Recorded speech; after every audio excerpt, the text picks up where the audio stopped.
Podemos dar início. Ok, senhoras e senhores, bom dia a todos. Havendo quórum, presente Sua Excelência, o doutor, representante do Ministério Público, doutor Ubirajara Albuquerque, aqui em cumprimento. Declaro aberta a presente sessão, ao tempo em que declaro aprovada a ata da sessão anterior, caso não haja manifestação contrária.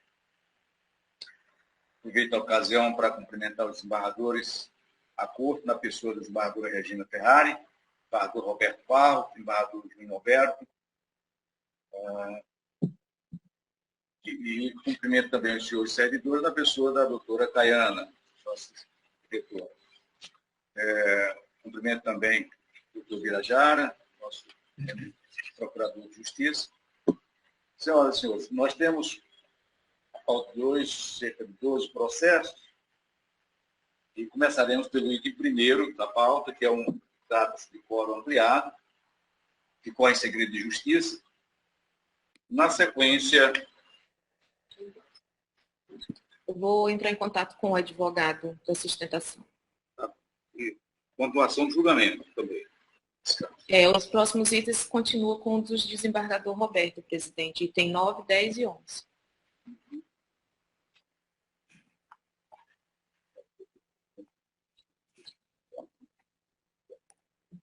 É aquele caso de Tarauacá, né?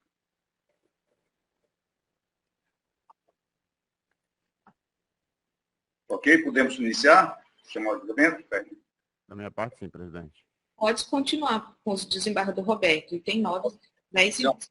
Eu chamo a julgamento, na sequência, o item 9, 10 e 11, que são iguais, né? É a apelação civil número 0700-279-35-2019, 0700-304-48-319 e 0700-317-47, também 319. Tudo da relatoria do eminente desembargador Roberto. Continuação do julgamento, cuja papeleta consta o seguinte: após votar o relator pelo não provimento do recurso, pediu vista dos autos da desembargadora Regina Ferrari, reservando-se a votar o desembargador Francisco Chalco. Voto divergente da desembargadora Regina Ferrari, parcialmente. Pois não, desembargador Roberto. Vossa Excelência pediu, na última sessão foi retirado de pauta, né? Tá. Foi, desembargador.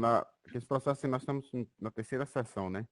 Na primeira sessão eu apresentei voto, aí a desembargadora Regina pediu vista, né? Aí trouxe a questão dos precedentes dessa Câmara e da outra Câmara. Aí eu retirei o processo e fiquei uma semana estudando e trouxe na semana passada. E aí eu demonstrei na semana passada que não há divergência jurídica. As teses jurídicas são iguais. Mas que neste meu caso, teria elemento suficiente para liquidar desde logo o acórdão. E nos casos precedentes, não teriam os elementos. E aí foi a vez da desembargadora Regina pedir vista e está trazendo hoje, para ver se a gente chega num consenso, enfim. É isso. Então está com a desembargadora Regina a palavra, na verdade. Desembargadora Regina, com a palavra. Excelências, eu cumprimento a pessoa do nosso presidente, desembargador Francisco Djalma, doutor Francisco Birajara, senhores advogados, senhores servidores, senhores desembargadores, desembargador Júnior Alberto, desembargador Roberto Barros, eminente relator. Bem, eu vou manter a divergência, excelência. Entendo que, data vênia, que a indignação da parte apelante, ela devolve a análise desta Câmara Civil em duas questões. A primeira, a impossibilidade de impor ao município de Tarauacá a observância, a impossibilidade ou possibilidade, né, de impor ao município de Tarauacá a observância do piso nacional da educação básica, prevista na lei número 11.738 de 2008. E outra questão devolvida, é definir se a incidência do referido piso pode ter repercussão nas progressões funcionais e demais vantagens pecuniárias previstas em lei para a carreira docente do município de Tarauacá. Eu estou de acordo, como eu já disse, né, no ponto que o desembargador Roberto entendeu sobre a questão do piso, etc. Agora, a minha divergência repousa só apenas parcialmente, repousa na seguinte passagem do voto do seu relator. Quando ele diz o seguinte, dizer apenas aqueles profissionais que percebem valores inferiores ao piso legalmente instituído podem ser beneficiados com as disposições contidas na Lei 11.738 de 2008, não havendo, pois, qualquer repercussão para os demais professores que já oferem vencimentos básicos superiores ao estabelecido pela referida legislação. Aí eu trago aqui a parte em que o desembargador resolve já o caso concreto. Então, ele faz uma análise das fichas funcionais, etc. e tal. Então, é aqui que repousa a minha divergência, né? Data vênia, com todo o respeito, como só ia acontecer com os prestimosos e bem elaborados e laboriosos votos de Sua Excelência o relator. Então, aqui, o desembargador Roberto Barros, nobre relator, levou em consideração os contra-cheques inclusos nos autos, páginas 101 e 126, com que chegou à conclusão de que a apelante já percebe além do piso salarial nacional. Contudo, os referidos contra-cheques, nestes casos concretos trazidos, e que se aplica a todos os outros dois casos, não fazem discriminação, eu fui olhar atentamente, não fazem discriminação sobre o que o recorrente percebeu a título de vencimento básico, gratificações adicionais e outras vantagens pecuniárias contempladas na legislação local, que é o piso mais o que a legislação local determina. Então, logo entendo que melhor a conclusão seria de que as remunerações percebidas pelo apelante foram, logo eu penso que seria muito adiantada a conclusão de que as remunerações percebidas pelo apelante foram pagas de acordo com os valores efetivamente devidos. Por isso que eu estou pedindo para ir para a liquidação. Conforme foi, já a nossa corte julgou unanimemente, né, esse julgado foi dia 8 de fevereiro deste ano, na apelação 0700-337-38-2019 801-0014. Então, eu faço nessa sentada, né, que também foi de acordo com o que a primeira Câmara também assentou. Então, na espécie, quanto aos reflexos do piso nacional sobre as progressões, gratificações e vantagens dos profissionais da educação básica do município de Tarauacá, a fim de evitar qualquer inadequação, eu pedi licença para adotar, inclusive, as razões de decidir essas premissas trazidas no voto do eminente desembargador Laudivon Nogueira, que também foi unânime quando do julgamento lá, na apelação civil, na primeira Câmara Civil, 070, 16, 11, 37, 2019, 801, 001, em que ele assentou as vantagens e demais direitos pecuniários dos profissionais do ensino básico, quando estabelecidas como percentuais ou frações incidentes sobre o investimento inicial da carreira, não podem ter base de cálculo inferior ao piso nacional, estabelecida na Lei número 11.738, e suas atualizações. Aí eu trago todo que eu adotei como razão de decidir, que é praticamente o que também está no voto do desembargador Roberto Barros. Minha divergência é apenas a questão de mandar para a liquidação. E eu não vou repetir aqui o voto que eu adotei. Então, diante dessas premissas, eu estou, né, entendendo que não dá para dar leitura dos contra-cheques.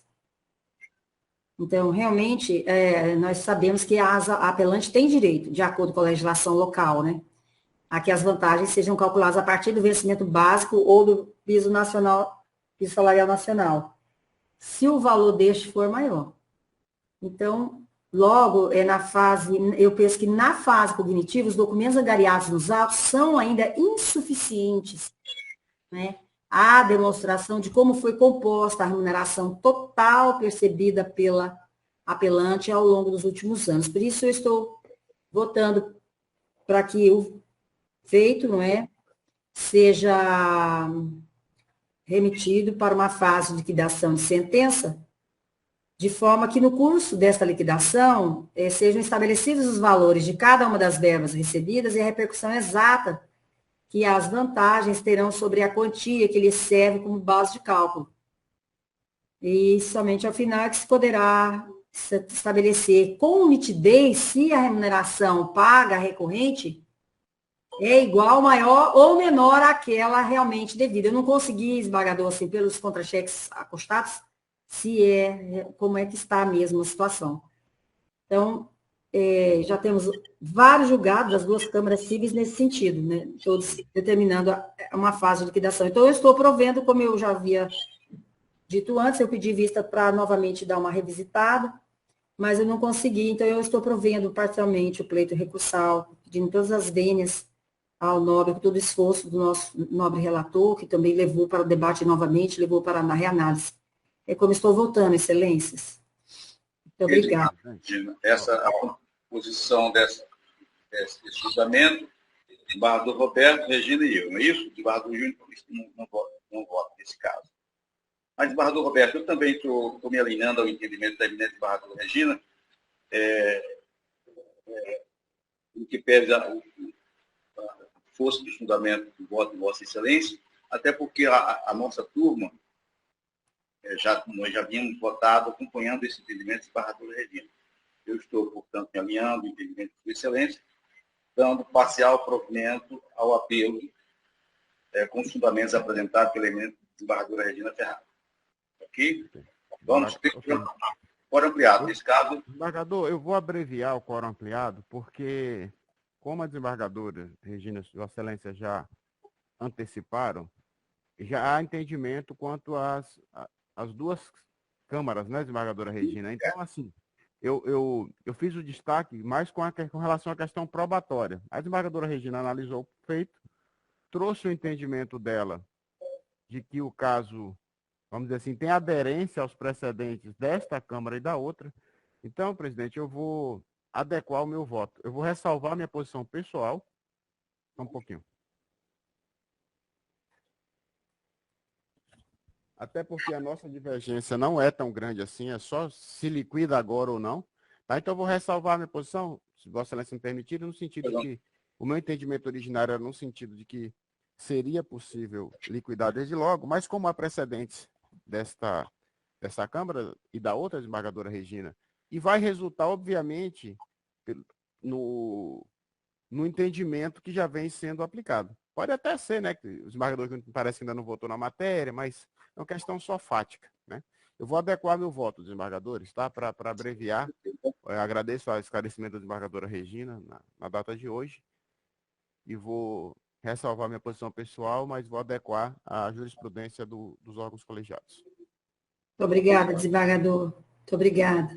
Ok, já proclamo o resultado. Decide a Câmara, por unanimidade, dar parcial provimento à apelação nos termos do voto do relator e das mídias digitais ativadas. Ok? Ok? Obrigado. Tem mais alguma coisa, desembargador Roberto? Para dar aqui hoje, Caiana? Com licença, presidente, esse voto é extensivo aos itens 9, 10 e 11, 9, né? 10 e 11, exato. Tem mais ok, não, o desembargador Roberto finalizar. Desembargador Roberto, se quiser continuar conosco, é um prazer. Agradeço, presidente, a participação mais uma vez nessa Câmara. Desejar só um bom final de sessão para Vossa Excelência, eminentes desembargadores Regina e Júnior Alberto, procurador e outros advogados, e a doutora Caiana. Só isso, pedir registrar então, presidente, de permissão para me retirar então, para seguir com as outras atividades, ok? Ok, desembargador Roberto, um abraço, um bom dia para o senhor também. Um abraço, colega. Um abraço, desembargador Roberto, bom final de trabalho aí por esse dia, saúde e paz. Amém. Obrigado. Desembargador Júnior, após a sessão, eu irei aí conversar com o senhor, tá bom? Um abraço. Obrigado. Até mais.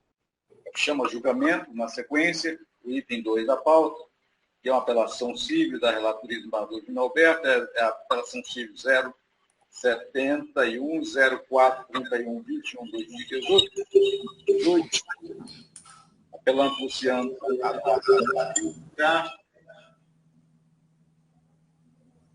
que o apelado está do Acre. Então,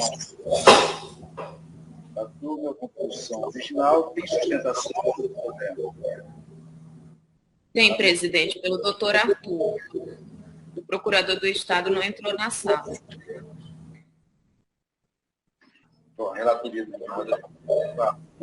Roberto.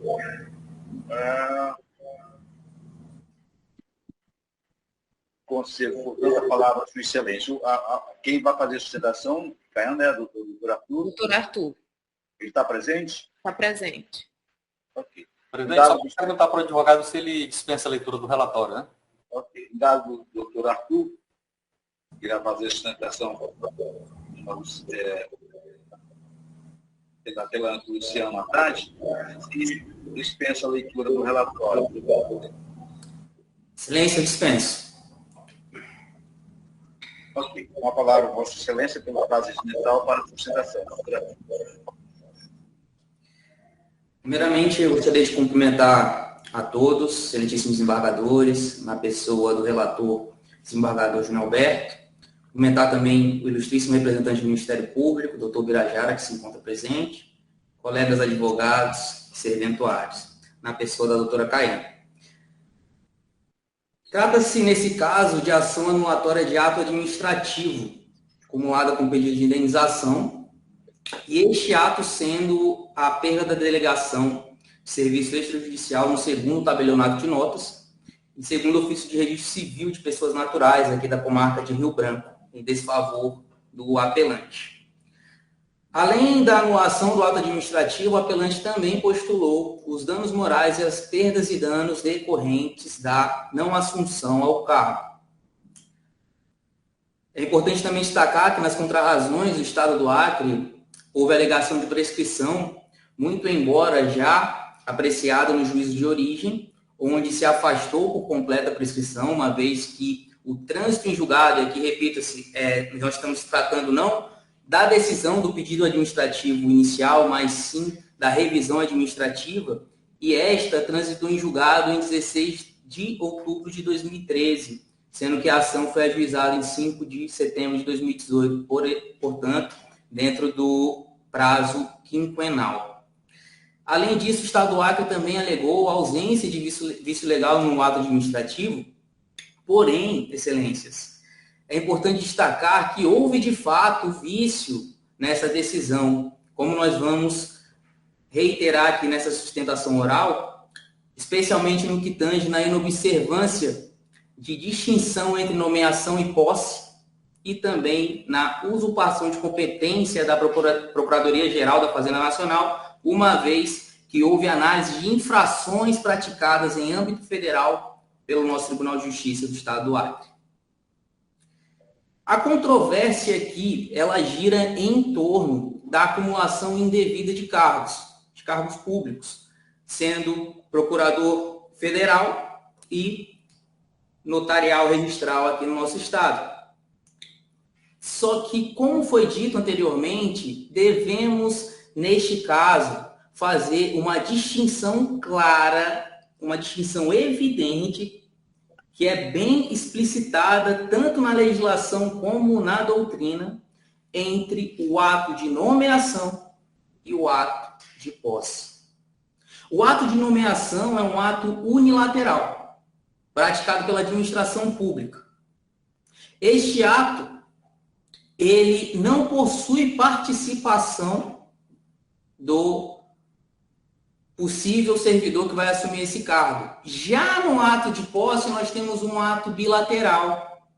E é o momento em que o servidor efetivamente se encontra no exercício da função. Portanto, não podemos confundi-los. E, dito isso, temos dois pontos cruciais. Que podem ajudar no deslinde da causa no provimento do recurso. O primeiro, na assinatura do termo de posse, é o momento em que o servidor assina e assume responsabilidades, obrigações perante a administração pública. Nós temos atribuições do cargo, nós temos todas as obrigações legais e, repito novamente, é ato bilateral. Além disso, outro ponto que nós podemos destacar como crucial é que se o servidor só assina esse termo no momento da posse, ou seja, só toma conhecimento de suas atribuições, de suas responsabilidades e de todos os impedimentos que aquela função pode gerar, nós não podemos falar em qualquer ato ilegal praticado antes da posse, porque o servidor não está no efetivo exercício. E a decisão na revisão administrativa, que mais à frente vamos falar que ela inovou seu fundamento, ela diz que houve problema na data da exoneração e que houve prática de ato ilegal entre a nomeação e o efetivo exercício. Portanto, o ato de inscrição no concurso público, o ato de nomeação, não pode ser considerado aceite formal de atribuições do cargo. Aliás, o Superior Tribunal de Justiça tem entendimento simulado na súmula 266, onde dispõe que o diploma ou habilitação legal para o exercício do cargo deve ser exigido na posse e não na inscrição para o concurso público. Na apelação, foram destacados diversos julgados nos nossos tribunais, onde também é feita essa distinção. E é tratado que o candidato deve comprovar a sua aptidão para o cargo no momento da posse, e não no ato de inscrição e nomeação. Inclusive, se o candidato não preencher os requisitos antes da posse, mas o fizer neste momento oportuno, não será invalidado o ato. Temos também a resolução número 81 de 2009, que trata especificamente da investidura do cargo notarial, no cargo notarial e registral. E apesar de não utilizarem o mesmo termo, nós podemos fazer uma analogia, pois nela é dito que a delegação expedida pelo presidente do Tribunal de Justiça é o ato de chamamento do servidor, ou seja, consideremos como nomeação. Mas existe um ato posterior que deve se dar, e friso, sublinho isso aqui, em 30 dias, que é de fato a efetiva investidura no cargo. Então temos a delegação expedida, que neste caso ocorreu em setembro de 2009, e temos a efetiva investidura no cargo, que se deu em 26 de março de 2010. Também é dito nessa resolução que esse procedimento entre a delegação extrajudicial e a efetiva investidura no cargo deve se dar no prazo de 30 dias. Como dito nas datas, houve extrapolamento desse prazo, pois o apelante ocupou o cargo posteriormente aos 30 dias. Então, essa delegação, em analogia à nomeação, ela de fato ela perdeu a validade, sendo convalidada tão somente com a efetiva investidura, o ato de posse. Portanto, também considerando isso, não poderiam ser considerados atos ilegais praticados sequer se aquela delegação / nomeação estava sendo considerada válida, já que ultrapassado o prazo máximo para a investidura no cargo. Além disso, nós também podemos destacar a melhor doutrina de Marta Eudebes, que trabalha justamente neste âmbito do serviço notarial e registral. Também há na doutrina destacada no apelo essa distinção evidente entre nomeação e posse na assunção do serviço público. Portanto, há clara confusão na decisão administrativa quando entende que o servidor já estaria praticando atos do cargo antes de ser empossado. Além disso, também tivemos inovação nos fundamentos dessa decisão.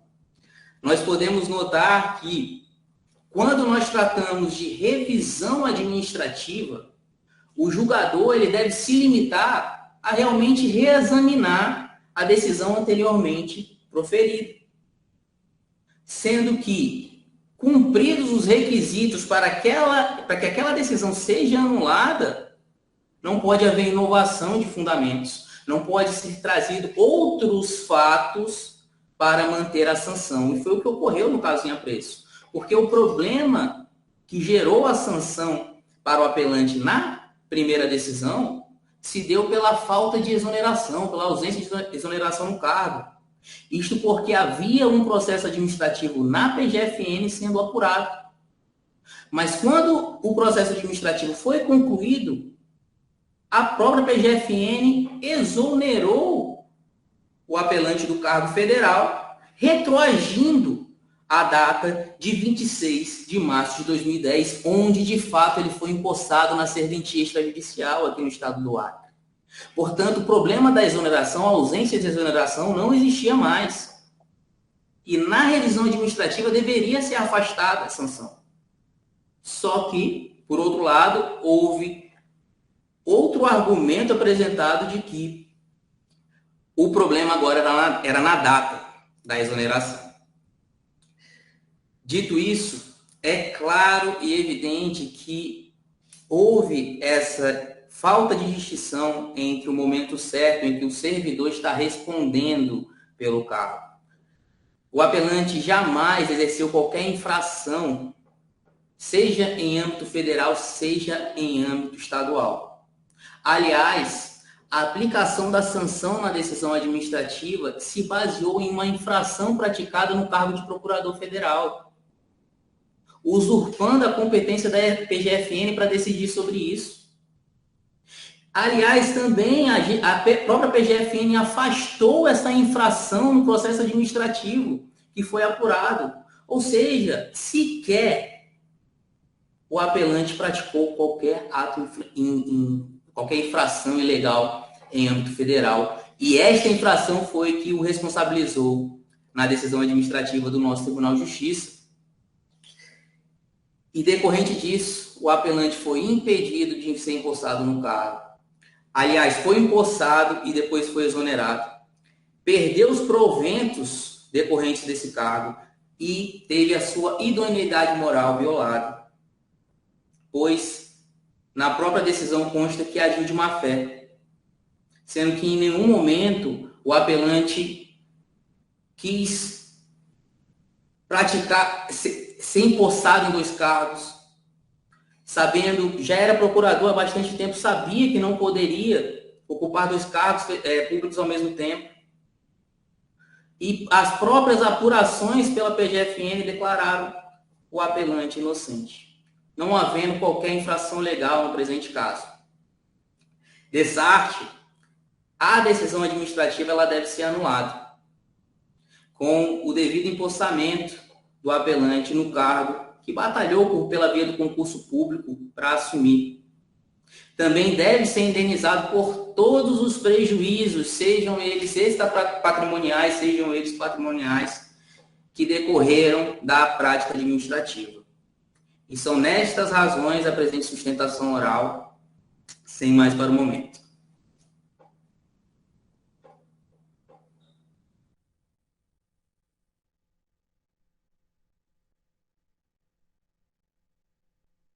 Presidente, o seu áudio está desligado.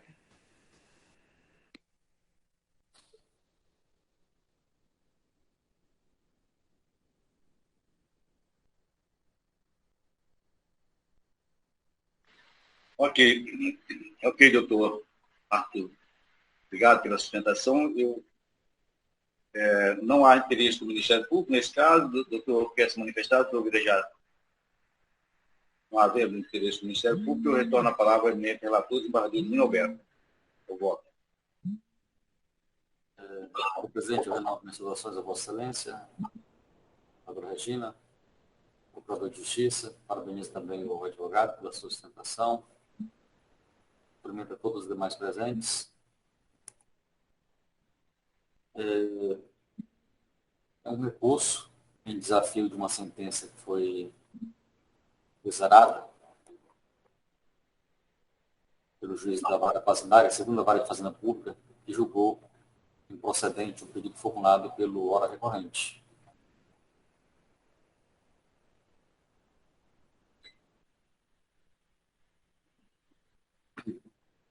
Eu estou conhecendo do recurso, porque ele preenche todos os pressupostos de admissibilidade, e eu inicio pela análise das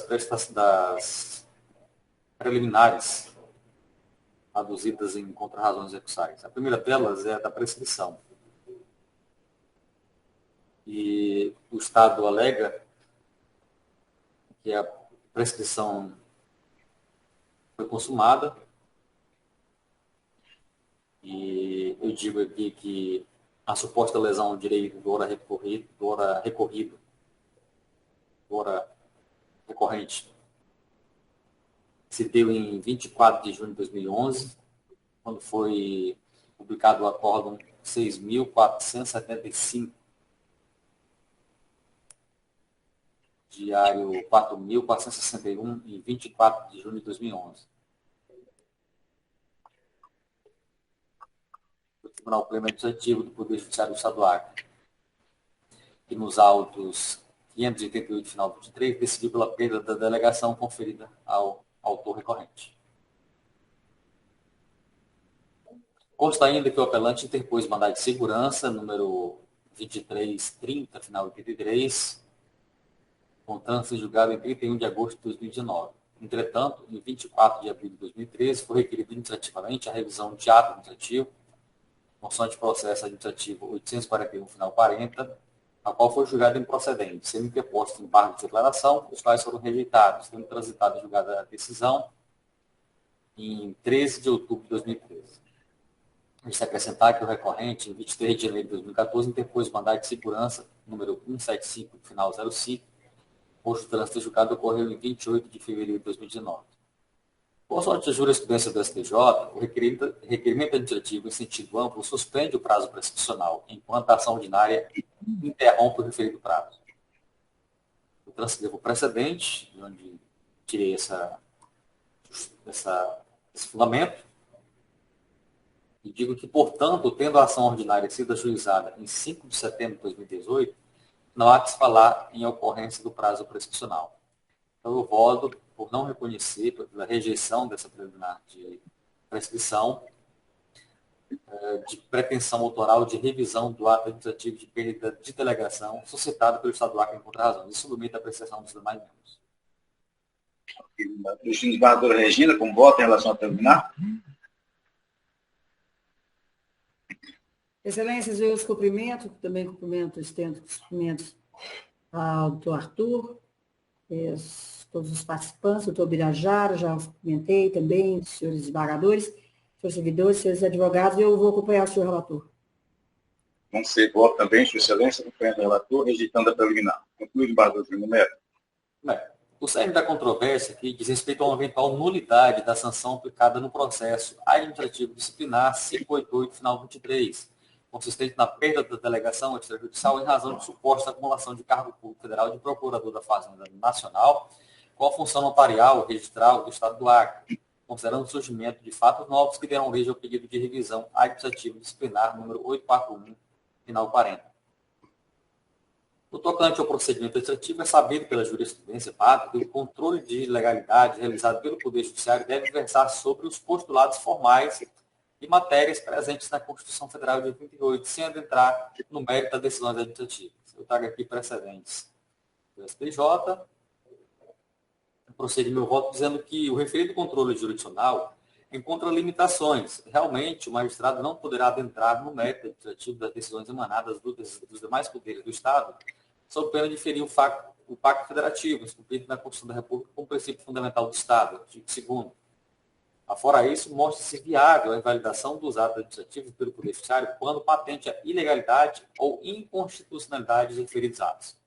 Eu transcrevo a lição de Eli Lopes e prossigo dizendo que, no caso, comento, for instaurado o processo administrativo de número 588, em desfavor de Luciano Haddad Monteiro de Castro, pelo então Corregedor-Geral da Justiça, desembargador Samuel, após provocação da Corregedoria Geral da Advocacia da União, para fins de apuração da suposta acumulação indevida da atividade notarial e de registro com o cargo de Procurador da Fazenda Nacional.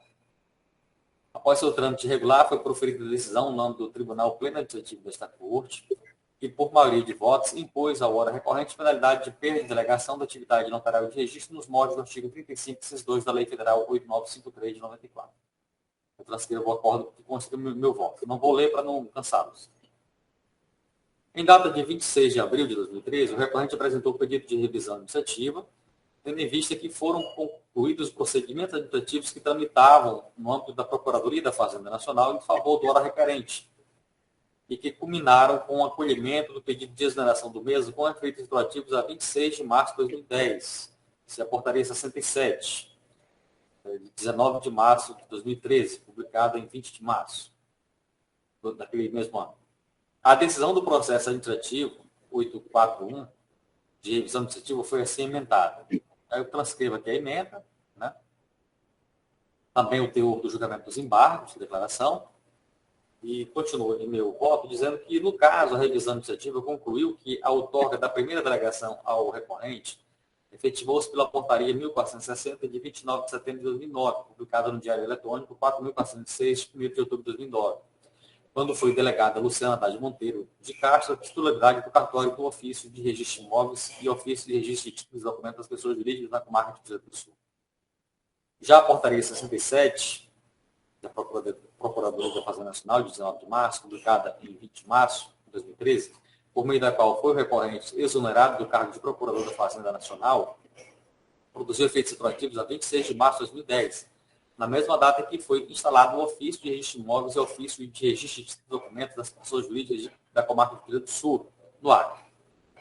No caso, a portaria 67 não alcançou a data da primeira delegação da atividade notarial, mas apenas a data da instalação do cartório. Concluiu, portanto, a revisão administrativa que, desde 29 de setembro de 2009, mantinha o recorrente vínculo estatutário com a Fazenda Nacional, ocupando o cargo de Procurador da Fazenda Nacional, ainda que na oportunidade se encontrasse em gozo de licença-prêmio não remunerada. Tal situação configurou infração gravíssima suficiente para a aplicação da pena de perda de delegação. Assim comprovada a acumulação indevida de cargos, quando do recebimento da primeira delegação, que foi 29 de setembro, a revisão do ato foi julgada improcedente. A sentença recorrida foi proferida no mesmo sentido da revisão administrativa. Com efeito, o artigo 25 da Lei 8935 de 94, que regulamenta o artigo 236 da Constituição Federal, dispõe sobre os serviços notariais de registro, de modo expresso estabelece a impossibilidade de se acumular o exercício da atividade notarial e de registro com qualquer cargo, emprego ou função públicas, ainda que em comissão. O Superior Tribunal de Justiça, em caso concreto, nos quais debatida a legalidade do procedimento administrativo disciplinar para a perda de delegação cartorária, justamente ante a acumulação com função pública, chancelou a viabilidade de a administração pública assim proceder ante a regra congente do artigo 25 da Lei 8935. Eu transcrevo aqui vários precedentes. Prossigo. Como já afirmado anteriormente, a intervenção do Poder Judiciário em relação às soluções alcançadas em processos administrativos deve limitar-se à análise de eventuais ilegalidades, não se podendo interferir na discricionalidade da administração quanto à gestão dos seus interesses ou no mérito de suas decisões administrativas, sob pena de ferir o princípio constitucional de separação de poderes. Todavia, a jurisprudência reconhece que a aplicação de pena administrativa desproporcional e sem devido respaldo no contexto fático produzido evidencia ilegalidade passiva de revisão judicial, sem que isso revele indevida interferência no mérito do ato administrativo. Não obstante, quanto ao alegado pelo apelante, tem-se dos autos que não há qualquer indicação de irregularidade no processamento do procedimento administrativo, que, de acordo com documentos juntados aos autos, pautou-se na observância aos princípios constitucionais do devido processo legal, ampla defesa e do contraditório. Assim, não se verifica nenhum vício capaz de macular o ato. O autor recorrente alega que não existiu acumulação ilegal, seja formal ou material do cargo público, porquanto o apelante foi exonerado, de fato, na mesma data de sua investidura no cargo extrajudicial. Além de afirmar que a decisão de revisão do ato de perda de delegação não fez a distinção entre nomeação e posse. Acrescenta que a Lei 8935, que regulamenta o artigo 236 da Constituição Federal, não versa sobre o concurso público em questão, mas dispõe sobre os serviços notariais de registro, cabendo a Resolução 81 de 2009, com a alteração dada pela Resolução 187 de 2014 do CNJ, a função de regulamentar o concurso público de provas e títulos para o outorga de delegação de notas de registros. Nisso, os artigos 13 e 14 dessa resolução, relativo ao ato de outorga da delegação e investidura, estão estritamente similares, respectivamente, aos atos de nomeação e posse da regra geral. Todavia, numa análise mais detida do processo administrativo de revisão disciplinar, verifica-se que a administração pública levou em consideração a questão da nomeação e posse na função extrajudicial delegada. A título de ilustração, eu transcrevo o voto proferido na revisão administrativa. E eu não vou lê-lo para não cansá-los, vai constar do meu voto. Significa dizer que, ao contrário do sustentado pelo autor apelante, a pena de perda de delegação levou em consideração a acumulação de cargas no momento da posse, entendida como ato, a data da assunção da primeira delegação, e não a data em que se iniciaram as atividades cartorárias. Ora, restou amplamente demonstrado que o autor manteve conduta incompatível com a atividade extrajudicial delegada, incidindo em procedimento irregular de natureza grave. Em suma, pretende o autor, ora apelante, a revisão do mérito de ato administrativo que culminou na declaração da perda da delegação do serviço notário de registral, o que é absolutamente inadmissível. Nesse sentido, pertinente o posicionamento do STJ sobre o tema. No caso, os autos do pleito resultam em simples insatisfação do requerente com o resultado do processo administrativo, o qual se verificou, repita-se, não existir qualquer marco ao princípio da legalidade. Trago precedente aqui do Tribunal Pleno, e assim eu concluo dizendo que impõe-se a manutenção da sentença de procedência tanto do pedido de nulidade do ato administrativo quanto de reparação por danos morais e lucros cessantes, pois não vislumbra ilícito, de modo a não incidir no caso do dever indenizar. Diante do exposto, voto pelo desprovimento do apelo para manter inalterada a sentença. Por força do artigo 85, parágrafo 1 do CPC, majora-se a verba honorária fixada pelo grau em 2%, totalizando 10% sobre o valor totalizado da causa, observando-se a gratuidade de justiça. Como voto, senhor presidente? Desembargador Júnior. Desembargadora Regina Ferrari. Como vota Vossa Excelência, desembargadora? Excelências, eu também renovo os cumprimentos. Já teve voto na plataforma, estou acompanhando o senhor relator. Eu também estou acompanhando o relator, já lancei voto na plataforma, no sentido de negar provimento ao apelo no termo do voto do relator e das mídias digitais arquivadas. Proclamo, portanto, o resultado. Decide a Câmara, a unanimidade, negar provimento, rejeitar a preliminar prescrição e, no mérito, negar provimento ao apelo e negar provimento ao apelo, os termos do voto do relator e das mídias digitais arquivadas. Ok, senhor? Nós vamos para o item terceiro da pauta, já chamo o item terceiro da pauta, que é também apelação, da desembargadora Regina Ferrari, apelação civil número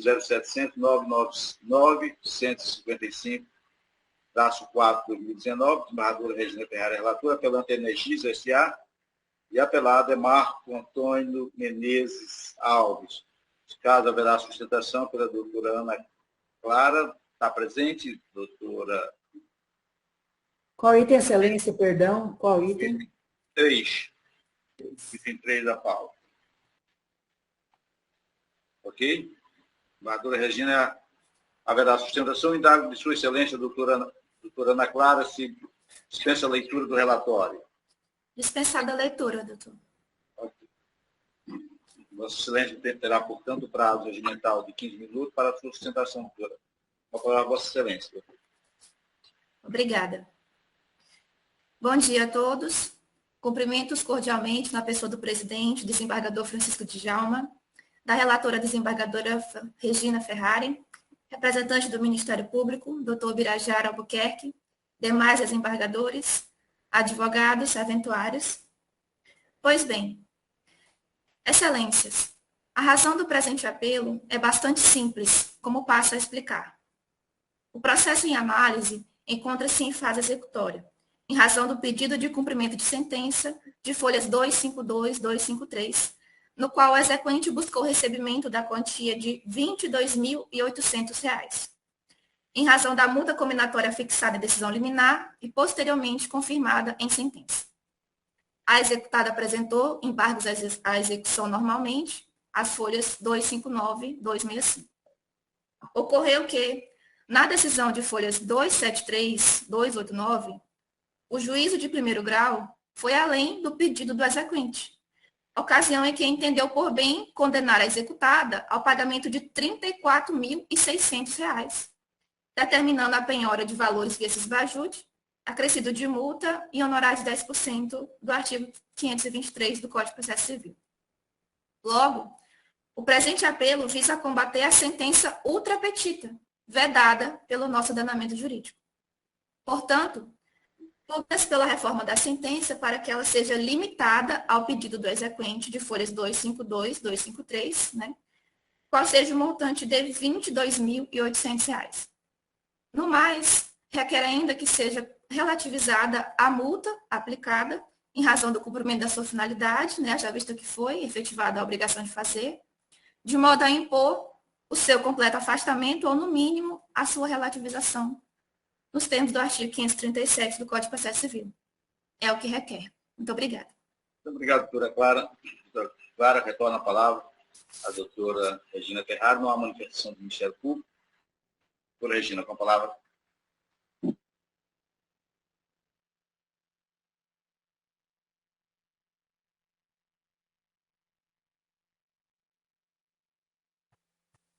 Excelências, renovo os cumprimentos. Passo ao voto.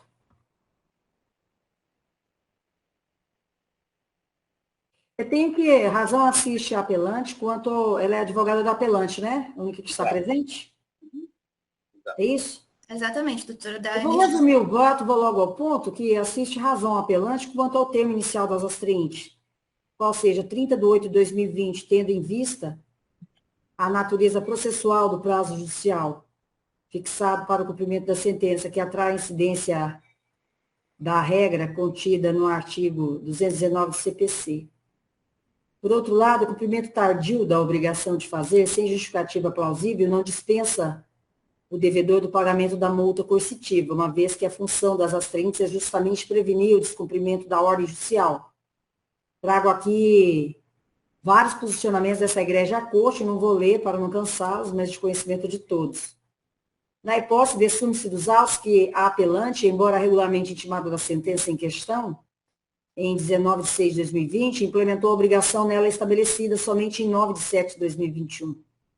Quase um ano depois, o que impossibilita a pretensão de exclusão da multa coercitiva nos termos da jurisprudência mencionada. Então, assiste razão a recorrente quanto à necessidade de limitação do valor máximo de incidência para 60 dias, a fim de evitar o desvirtuamento de sua finalidade. A propósito, este colegiado também já se manifestou acerca de eventuais limitações do tipo. Trago aqui também os precedentes desta igreja Câmara.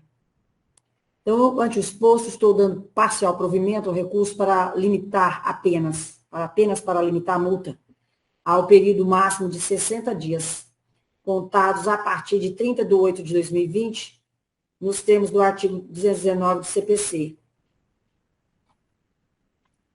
A despeito do julgamento deste recurso, o apelante continua vencido, a razão pela qual deve arcar com as custas de honorários advocatícios sucumbanciais, os quais estabelecem 11% sobre o valor da condenação, já considerado trabalho em grau recursal. Como voto, excelências?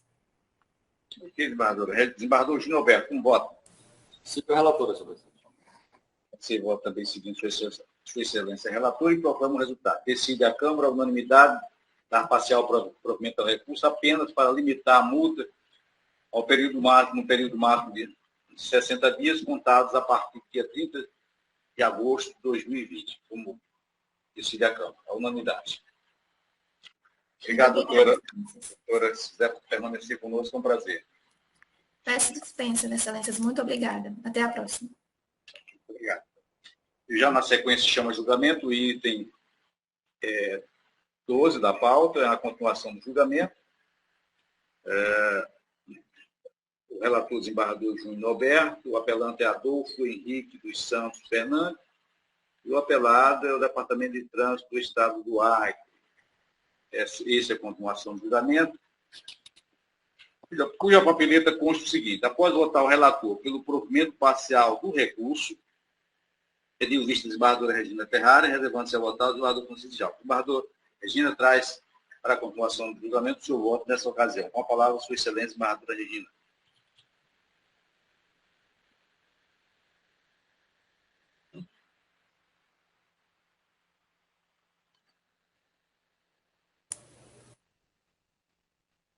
É o 12º, desembargadora Regina.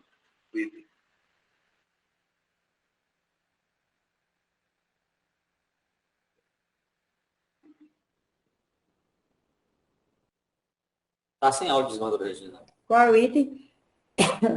12. 12, Regina. Só um pouquinho. É que o Sage travou aqui. Está travado, tem que sair e entrar no sistema. Mas, pois bem, Excelências, eu analisei o caso. Primeiramente, não há como conceder ITI por conta do imposto ser federal. Nós teríamos que, se fôssemos conceder, teríamos que fazer o recorte. Com todo respeito ao nobre doutor Felipe, eu analisei bastante a questão. A questão é que em IMS a gente tem que ter prova líquida e certa e espancado qualquer dúvida. Eu não tenho dúvidas, diria, de cognição pessoal de afirmar que o primeiro laudo, exarado em junho, é o correto. Ocorre que veio um outro laudo, em agosto, contraditando o primeiro, né? Então, se ele é portador do autismo, ficou em dúvida. Para trabalharmos isso em IMS. Então, eu penso pedagogicamente, a situação poderia ser trazida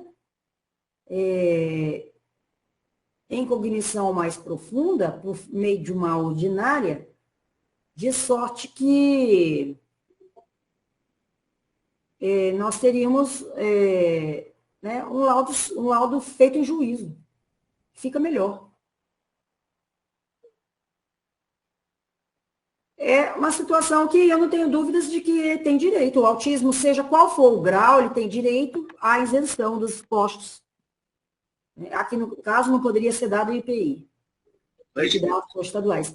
Ocorre que, para mandado de segurança, nós temos essa contradição de laudos. Um afirma... Deixa eu pegar aqui, que o meu site travou, mas eu printei eles aqui. O desembargador Júnior tem eles aí à mão? Não, né? Deixa eu pegar aqui. Porque o meu site travou. Um afirma que ele é deficiente físico, né? E o outro diz que ele é portador de Só um pouquinho. Autismo, né? Agora, se nós vamos reinterpretar o segundo laudo, podemos abrir o debate. E ir para cor ampliado, podemos. Vamos ver aqui, deixa eu ver aqui.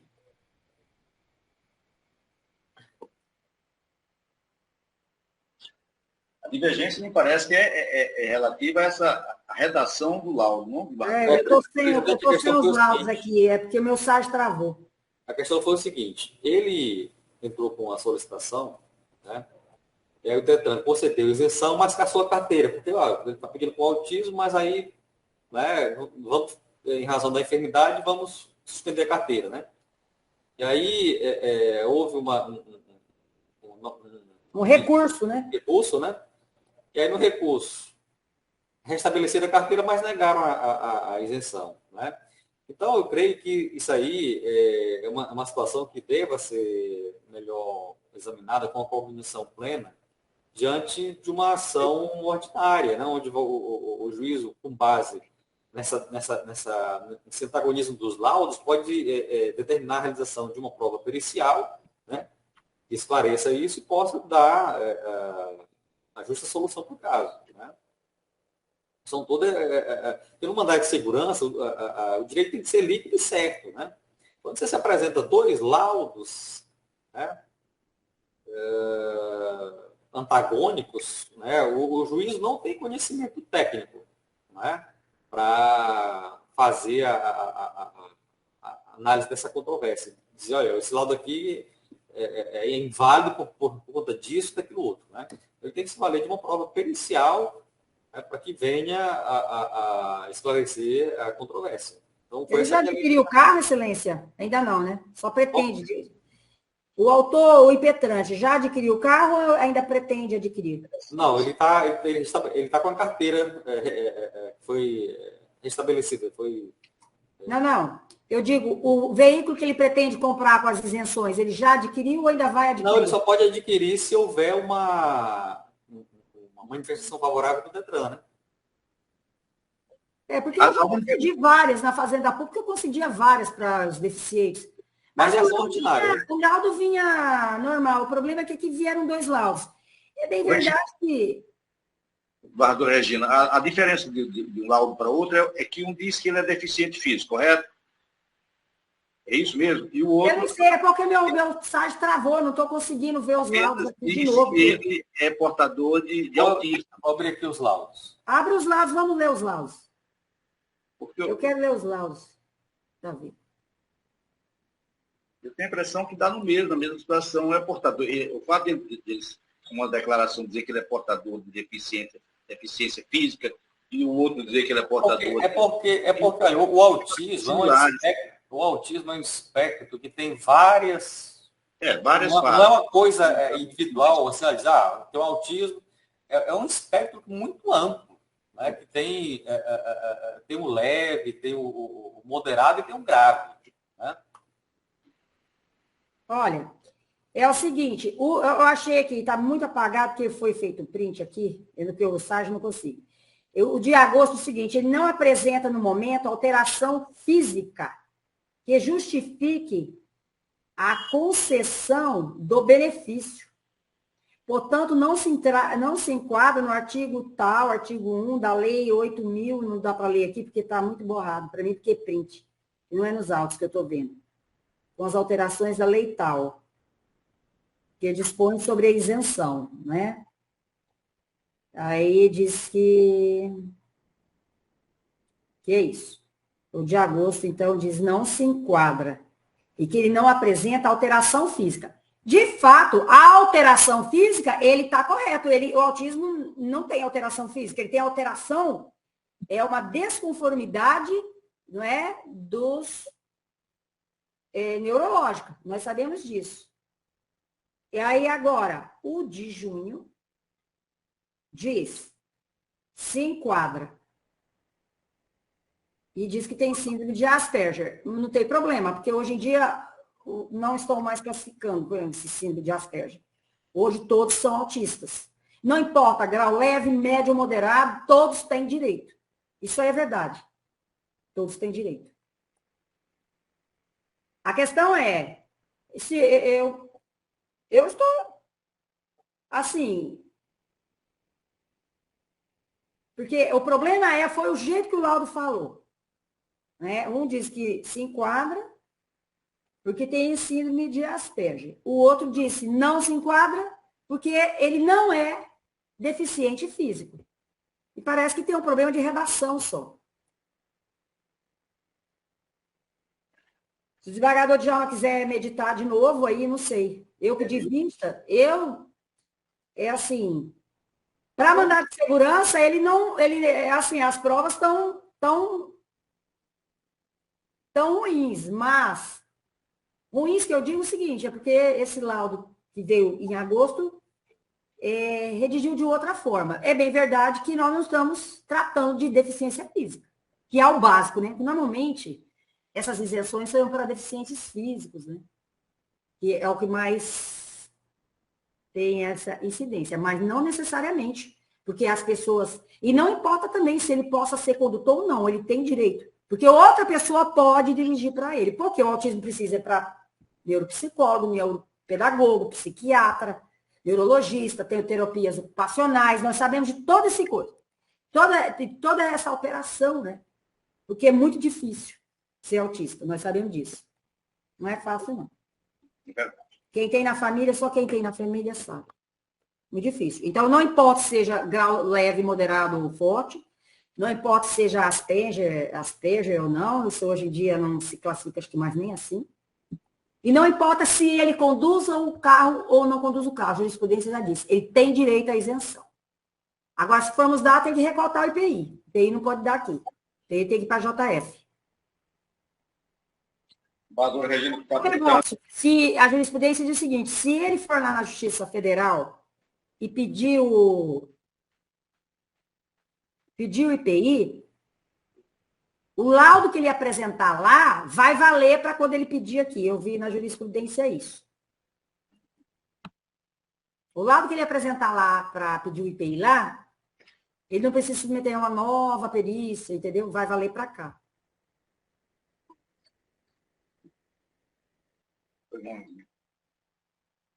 Eu sei, eu ponho ao debate, porque, de fato, a questão é da redação.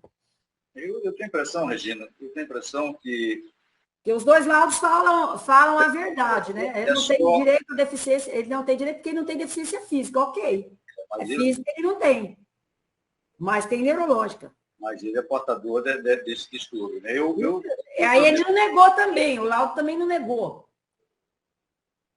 Agora, é porque nossa cabeça está feita para mandar de segurança, a gente sempre pensar na caixinha, né? É pensar no precedente. Prova e extremo de dúvida, não é isso? Exatamente. Agora, nós podemos estar diante de um caso diferenciado.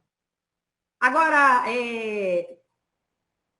como mandado de segurança, eu também penso assim, desembargador Júnior, como mandado de segurança também não faz coisa julgada, por falta de direito líquido certo nesse momento, será que se ele conseguisse um outro laudo mais explícito, específico, da junta médica do Estado? Mas aí a gente estaria produzindo prova, né? E a prova... Não é nesse, ele entra com outro, porque aqui porque se ele entrar na cognitiva lá, eu digo, lá na ordinária, ele vai demorar muito. E aqui ele pode entrar com mandado de segurança de novo. O ruim é se o Detran juntar, o Estado juntar esses outros dois laudos, né? E aí, o ideal que eu vejo aqui é entrar com ação ordinária, né? De cognição prévia, e nessa ação ordinária, aí sim, será possível fazer um exame probatório, né? De provas que serão produzidas, principalmente uma perícia, né, por um perito nomeado pelo juízo, né, a fim de que possa subsidiar essa decisão com base nessa prova pericial ante essas conclusões diametralmente opostas dos laudos periciais. Excelências, qual foi, desculpe, doutor Birajara, nesse caso, eu não sei se na condição de custos legis de pessoa com deficiência, se o MP tem participação, e se tem, qual foi o parecer? Eu não me lembro. Não tem participação, doutora. Gina, no que pese toda a força dessa argumentação, sobretudo a argumentação do desembargador Júnior, esse pessoal, um pessoal já vive uma vida já com tanta dificuldade, com exclusão de certos benefícios da sociedade.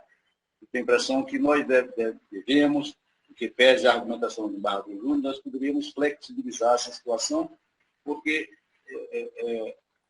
me parece que esse rapaz é advogado e, segundo existe uma comissão lá na OAB, e só tem 2 advogados com problema com esse tipo de distúrbio, que não chega a ser uma doença, é um distúrbio. Né? Eu acho que, em certas ocasiões, em certas situações, eu acho que nós poderíamos flexibilizar, apesar de que, da força da argumentação do desembargador Júnior Alberto, no sentido de que se tem uma prova mais robusta acerca dessa alegação. Mas é aquela tal história. Esse pessoal encontra tanta dificuldade para fazer prevalecer os seus direitos, e quando chega no judiciário, por uma questão de interpretação do laudo, a gente termina determinando que ele providencie, promova um outro tipo de procedimento a fim de materializar os seus direitos. Mas eu estou de acordo com toda a argumentação. A argumentação do Barro Júnior é muito forte, nós podemos também abrir precedente aqui, mas, em compensação, a argumentação da desembargadora Regina é muito mais, digamos assim, de cunho humano do que de cunho, digamos assim, técnico, jurídico. Isso? Mas como é que a senhora vai concluir, desembargadora Regina? Excelências, eu penso que, nesse caso, já que o segundo laudo, ele não nega o primeiro. Ele não nega o primeiro. Ele exclui a questão de deficiência física.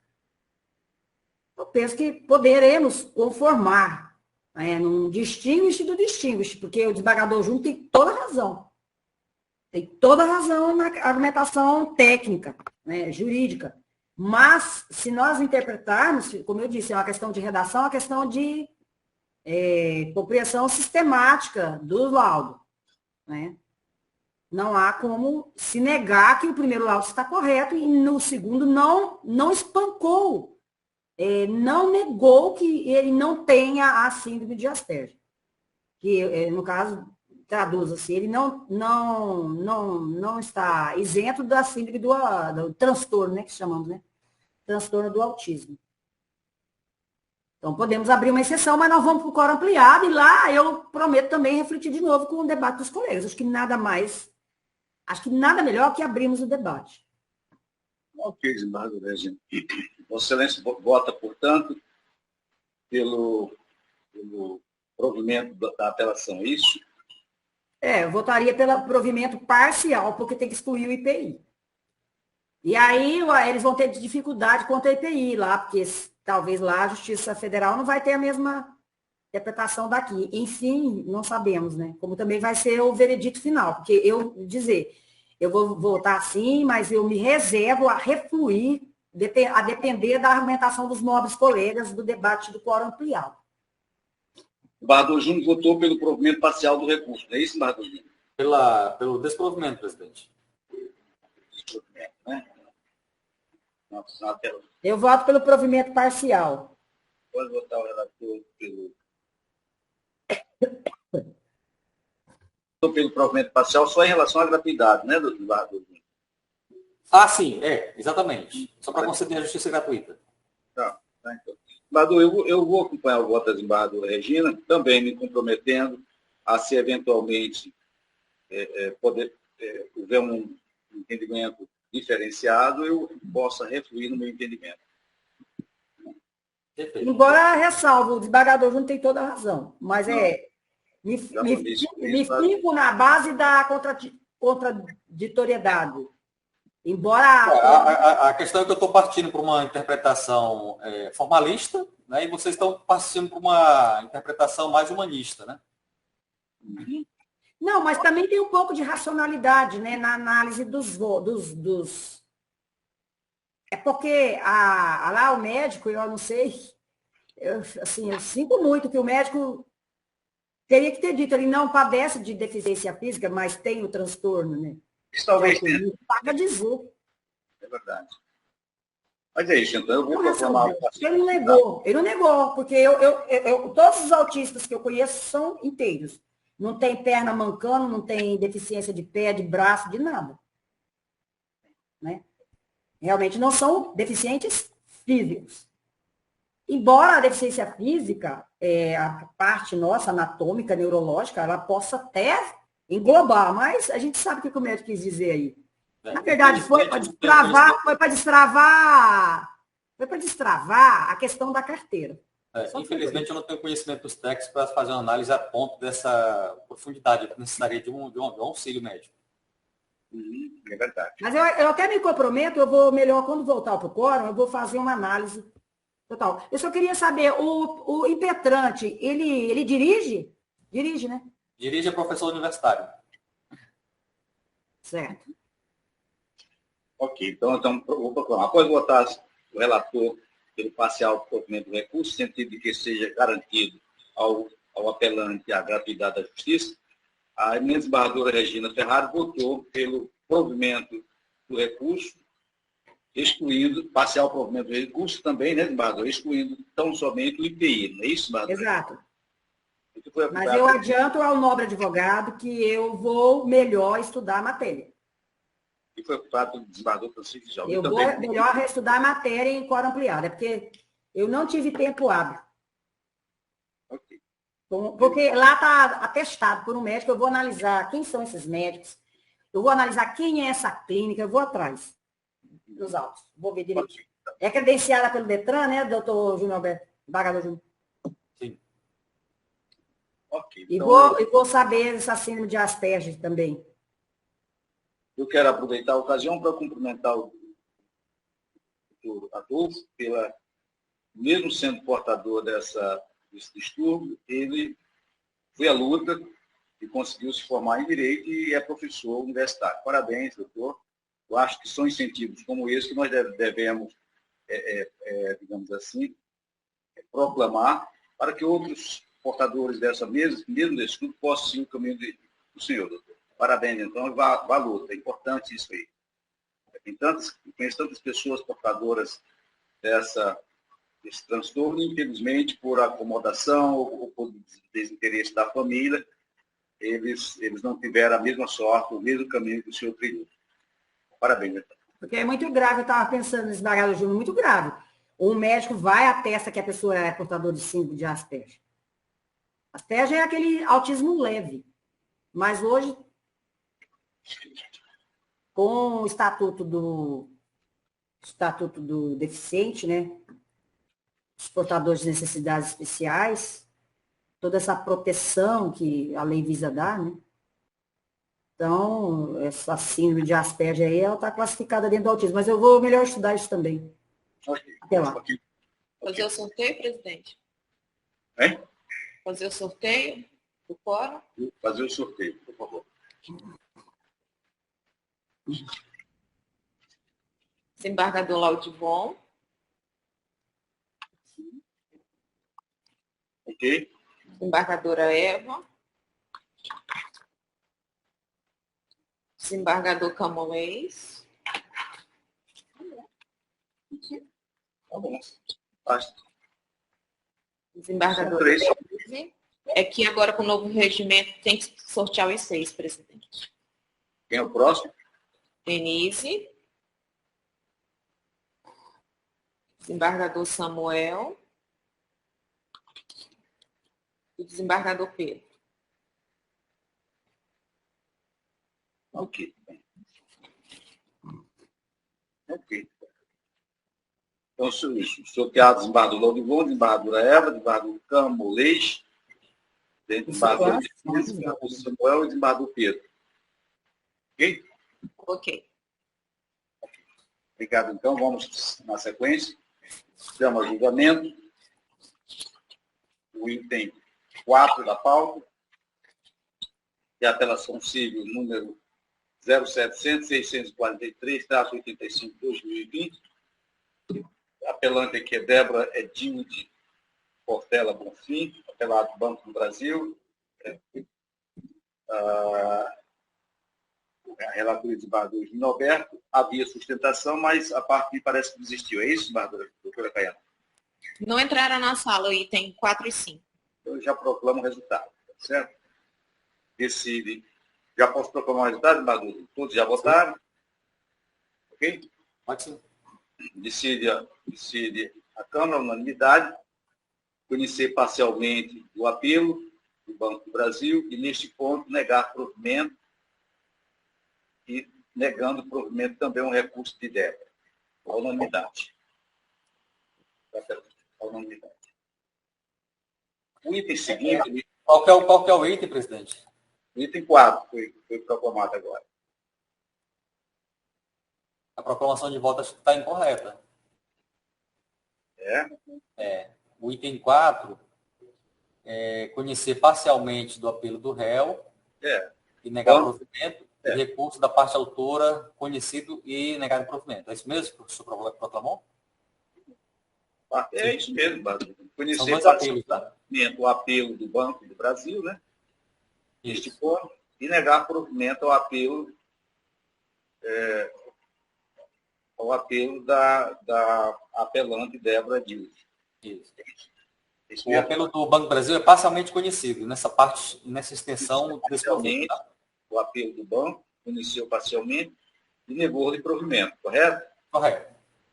E negou o provimento também um recurso da dona Débora. Isso, perfeito. Agradeço. O item sequencial é o item 5 da pauta, é a apelação civil número 070-6282-74-2021, de embargadora Regina Ferrari, a relatora, Unimed Rio Branco, é a apelante, apelado Maria Altina de Souza Moura. Havia sustentação pela doutora Josiane, mas ela desistiu também, doutora Caiana? Não entrou na sala, presidente. Entrou na sala. Já proclamo o resultado. Ok, embaixadora? Posso proclamar? Embaixadora Regina. Sim. Decide a Câmara, a unanimidade, negar provimento ao apelo, nos termos de voto da relatora e das mídias digitais arquivadas. Sequenciando os trabalhos, o item 6 da pauta, nesse caso tem a participação da PGJ, é a apelação com remessa necessária, número 08012-15-2016, embargadora Regina Ferrari, a relatora, remetente juiz lei da 2ª Vara Civil da Comarca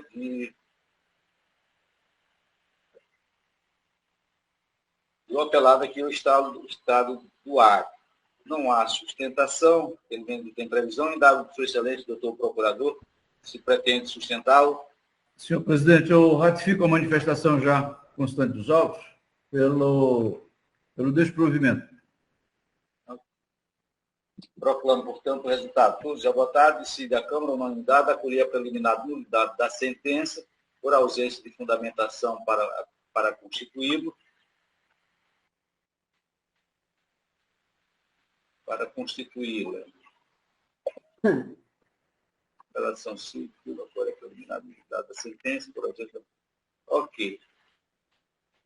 Desembargadora Regina, este é, portanto, o resultado, né? Acolher a preliminar nulidade da sentença por ausência de fundamentação para constituí-la, determinando o retorno dos autos ao juízo de origem, para que seja proferida nova sentença, com fundamento no artigo 489, parágrafo 1º, 1º e 4º do CPC, prejudicada a apelação interposta pelo município. Ok, desembargadora Regina? Ok. Na sequência, já chama julgamento item 7 da pauta, também apelação, civil número 0700, 172, 88, 2019, desembargador Júnior Alberto é o apelante, aliás, é o relator, apelante e apelada Vanusa Maria Menezes Amin Silva, e o município de Tarauacá é o apelado. Em pauta, o desembargador Júnior lançou voto, não há sustentação, lançou voto acolhida preliminar e parcial nulidade do processo e determinar o retorno dos autos à origem. Pauta votada, desembargadora Regina. Qual o item, excelência? 7. O desembargador está acolhendo a preliminar suscitada, decretando a nulidade dos atos processuais praticados, as cuidas, e determinar o retorno dos autos à origem para julgamento, para prosseguimento dos seus ulteriores atos, com a renovação das intimações da parte autora e observância da realização das devidas intimações pessoais da Fazenda Pública, tendo como válido ponto de começo, ponto inicial, constante as folhas 44. Item 7. Item 7. Só um momento, excelência.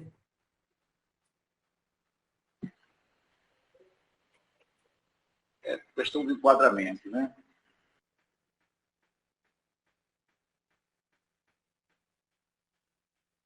Excelências, eu peço vênia, nobre relator, mas eu tenho um ponto de vista um pouquinho diferenciado nesse caso. Eu acho que o julgamento antecipado ocorreu de forma correta, porque o exame do mérito IDP. Entrou no mérito, né, desembargador? Só um pouquinho. É o item 7, né? É. O está no os atos processuais, determinando o retorno dos autos. É o município de Tarauacá, né? Município de Tarauacá. Pois bem, houve o julgamento antecipado, e eu acho que ele ocorreu de forma correta.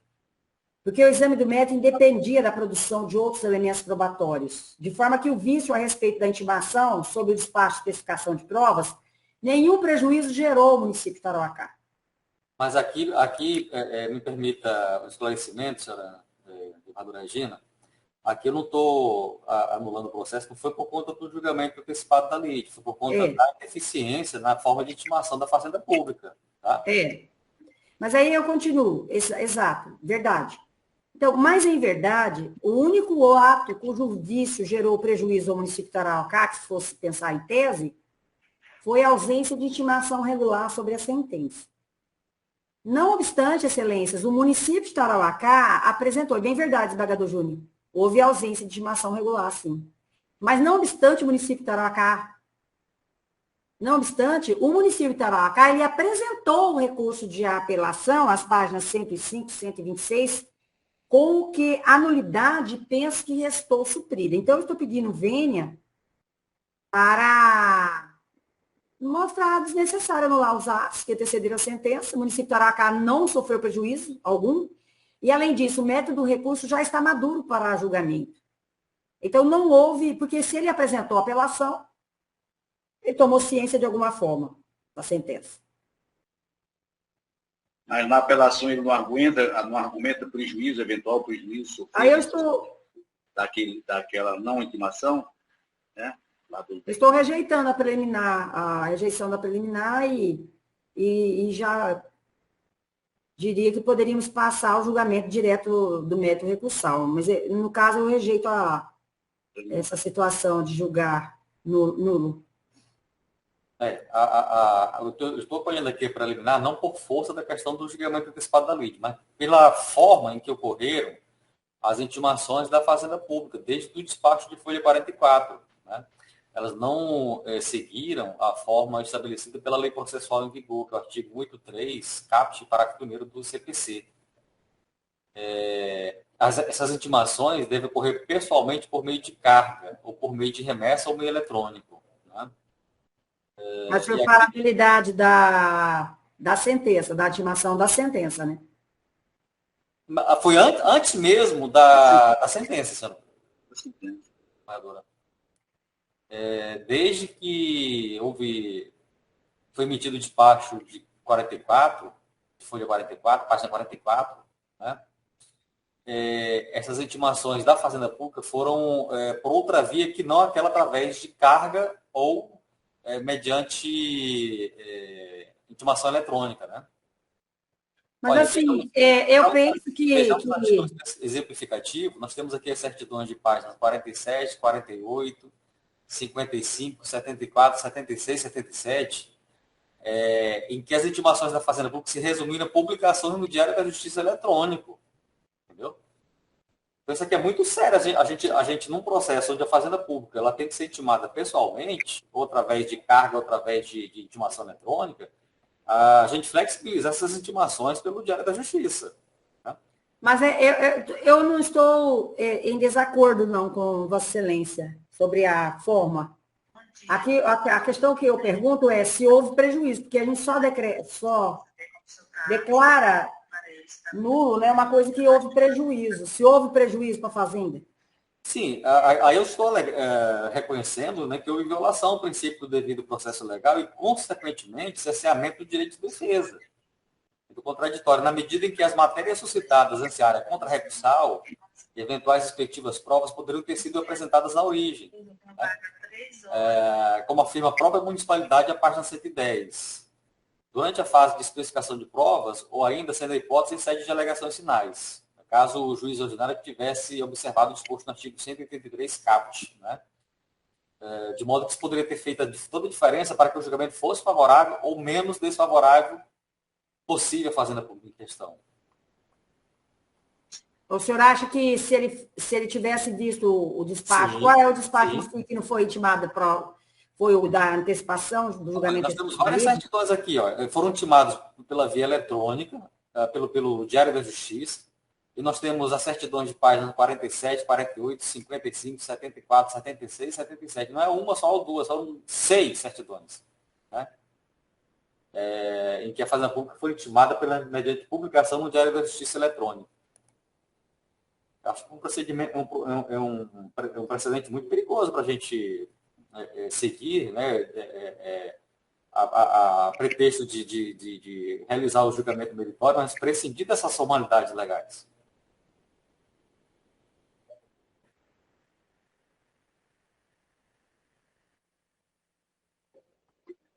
Por conta de essas formalidades, elas são essenciais ao Estado Democrático de Direito, ao devido processo legal. Não, eu sei, certo, não, eu não tiro sua razão, não. Eu só estou vendo aqui se ela teve, porque para a gente decretar a nulidade, se houve o prejuízo, será que teria a sentença sido dada de outra forma se o município tivesse, o município, a todas essas intimações errôneas, o município não se manifestou, né? É isso? Olha, o despacho de folha 44, o juiz fala, intime-se as partes ou entre seus procuradores para que especifiquem as provas que pretendem produzir, fazendo de forma pormenorizada, no prazo preclusivo de 5 dias. Ressalte que a importância em mencionar o objetivo probatório do que foi indicado em virtude de nortear a decisão sancionadora, fixação dos pontos controvertidos e análise de conveniência acerca do julgamento conforme o estado do processo. Esse despacho foi publicado no diário. Não houve intimação pessoal E aí, logo em seguida, né, sobreveio a sentença. Então, o juiz manda as partes especificar, intima o município através do diário, é uma intimação ineficaz, incorreta, e depois sentencia o feito. Né? Não é à toa que quando o Conselho Nacional de Justiça vem aqui, fica falando aquilo lá no plenário, tem gente que se irrita, mas convenhamos, fazenda pública, as intimações são através de carga, né, ou através de vista eletrônica. Né? Houve uma falta aqui de observância desses procedimentos legais durante a tramitação do processo. Não, é que eu tinha analisado, porque eu despacho sobre a especificação de provas, e que uma vez não foi atendido, né? Ele, na verdade, o julgamento ocorreu de forma antecipada. E eu acho, analisando o caso, que era o caso de julgamento antecipado da lide mesmo. Porque o exame do mérito independia da produção de outros elementos probatórios, né? Então, eu disse que, de forma que o vício a respeito da intimação sobre o despacho de especificação de provas, nenhum prejuízo gerou ao município de Taracá. Mas, para nós sermos preciosistas, assim, até porque vai que, né, ele tivesse uma prova e trouxesse, eu vou refluir, então, na minha posição, eu acompanho Vossa Excelência. Ok, desembargadora Regina, eu também lancei voto acompanhando Vossa Excelência, desembargadora Alberto, e eu proclamo o resultado.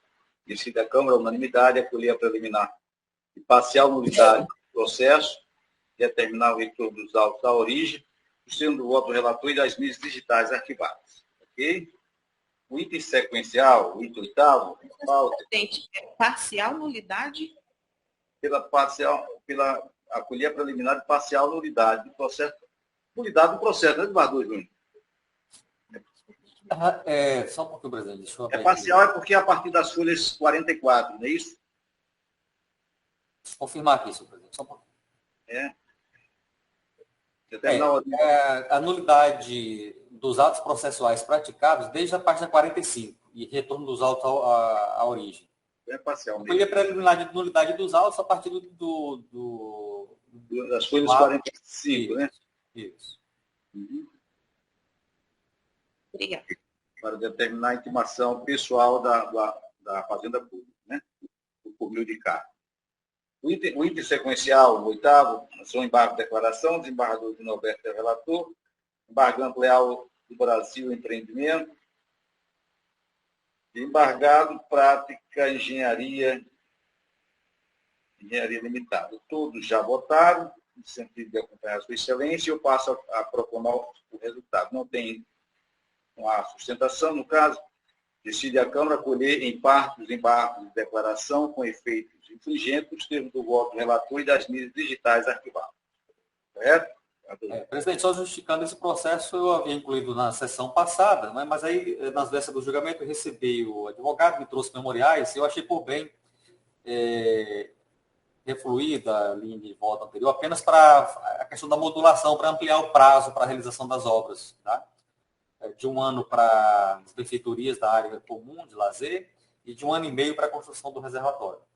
Okay. Aqui, Vossa Excelência está acolhendo parcial acolhimento dos embargos da operação com efeitos infringentes para modificar o prazo para cumprimento das obrigações impostas à ré embargante, um acordo número 458/500, anteriormente fixado em 180 dias, para o prazo de 1 ano para a conclusão das obras de infraestrutura, lazer e empreendimento, a contemplar piscina, quadro de poliesportiva, quadro de tênis, 3 churrasqueiras, salão de festa, salão de jogos, academia, playground, bem como multifechamento do condomínio. E o prazo de 1 ano e 6 meses para o término da construção e 1 ano e um reservatório semi-enterrado. O prazo anterior tinha sido de 6 meses para tudo, né? Mas diante dessas alegações que eu recebi do advogado, a questão do período de chuvas que acontece aqui, né, isso pode atrasar os cronogramas, né? Então, eu ampliei mais um ano para o reservatório e mais 6 meses para as outras obras.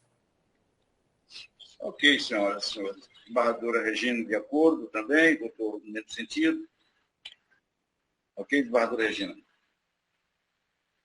Senhoras e senhores, não há mais processo na data de hoje. Eu cumprimento a todos e faculto a palavra a quem dela queira fazer uso. Terminamos cedo, né? Então, para desejar uma boa semana de trabalho para todos, muita saúde, paz e prosperidade para todos. Estamos iniciando aí um período de Páscoa, né? A partir de amanhã, a semana já é Páscoa, né? Eu cumprimento a todos, desejando uma feliz Páscoa a todos e que possamos continuar aqui com saúde e felicidade, sobretudo com saúde. Isso é muito importante. Senhores todos, bom dia e eu declaro, portanto, encerrada essa sessão, cumprimentando a desembargadora Regina, desembargador Júnior Alberto, doutor Birajara e os servidores na pessoa de Caiano. Bom dia a todos. Bom dia.